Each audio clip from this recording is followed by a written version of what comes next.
सरपंच संतोष देशमुख यांच्या हत्येला 142 दिवस पूर्ण झालेत, मात्र तरी सुद्धा आरोपी कृष्णा आंधळे पोलिसांना काही सापडत नाहीये। कृष्णा आंधळेचा शोध पोलीस आणि सीआयडीची पथकं घेत आहेत। बीड पोलिसांनी त्याला फरार घोषित केलंय। आंधळेची माहिती देणाऱ्याला बक्षीस मिळेल असंही पोलिसांनी जाहीर केले, मात्र तरी सुद्धा आंधळेचा पत्ता अद्याप लागलेला नाही।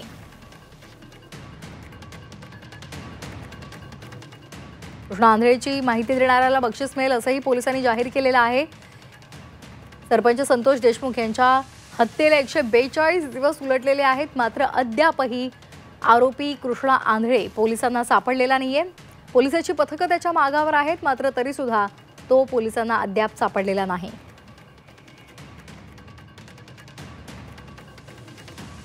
सरपंच संतोष देशमुख यांच्या हत्या प्रकरणाला 142 दिवस उलटून गेलेले आहेत, मात्र तरी पण कृष्णा आंधळे काही पोलिसांच्या हाती लागलेला नाहीये।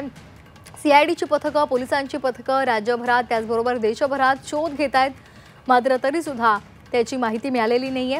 दरम्यान बीड पोलिसांनी त्याला फरार घोषित केलेला आहे आणि त्याचबरोबर त्याची माहिती जो देईल त्याला बक्षीस मिळेल असंही पोलिसांनी जाहीर केलंय।